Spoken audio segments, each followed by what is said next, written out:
एक पहाड़ी पे बहुत पुराना घर था। लोग कहते थे वो घर भूतिया है। कोई उसके पास जाने की हिम्मत नहीं करता था। खिड़कियां हमेशा बंद रहती थीं। दरवाजा हवा में चरमराता रहता था। एक दिन 3 दोस्त उस घर को देखने का सोचते हैं। तीनों जवान थे और थोड़े बहुत डरते भी थे। उन्होंने कहानियां तो सुनी थीं, लेकिन यकीन नहीं करते थे। उन्हें लगा घर में एक रात बिताना मजेदार रहेगा। दोस्तों के नाम थे अरुण, डेविड और प्रिया। अरुण सबसे बहादुर था, डेविड सबसे जिज्ञासु था, प्रिया सबसे ज्यादा डरती थी, लेकिन वो पीछे भी नहीं हटना चाहती थी। जैसे ही वो पहाड़ी पर चढ़ने लगे, सूरज डूबने लगा, आसमान लाल हो गया। पुराना घर और भी डरावना लगने लगा। दोस्त सामने वाले दरवाजे पर पहुंच गए। दरवाजा लकड़ी का बना था और बंद था। अरुण ने गहरी सांस ली और दरवाजे को धक्का दिया। दरवाजा चरमराते हुए खुल गया, जैसे कई सालों से बंद हो। हेलो। अंदर घर अंधेरा और धूल से भरा था। छत से मकड़ी के जाले लटक रहे थे। हवा में सड़न की बदबू थी। दोस्तों ने सोचा काश वो मास्क लाए होते और खांसने लगे। अरुण की आवाज घर में गूंज उठी। कोई जवाब नहीं आया, बस टूटी खिड़कियों से हवा की आवाज आ रही थी। दोस्त सावधानी से घर के अंदर गए। उन्होंने नीचे के सारे कमरे देखे। बहुत सारे कमरे थे, सब खाली। फर्नीचर पुराना और टूटा हुआ था। दीवारों से कागज उखड़ रहा था।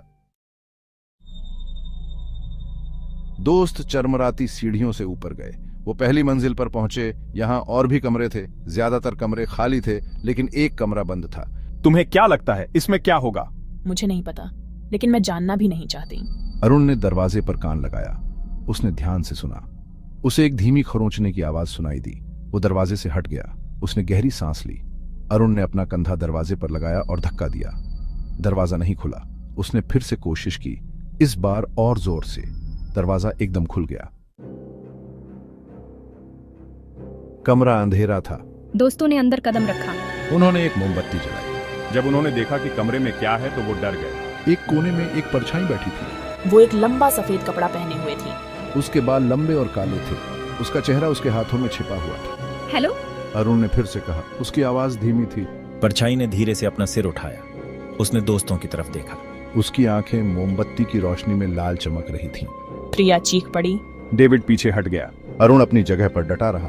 उसने परछाई की आंखों में देखा। उसे पता था कि उसे बहादुर बनना होगा। तुम कौन हो? अरुण ने पूछा। उसकी आवाज कांप रही थी। परछाई ने कोई जवाब नहीं दिया। वो बस दोस्तों को घूरती रही। उसने अपना मुंह खोला। उसके गले से अजीब सी आवाज निकली। प्रिया बेहोश हो गई।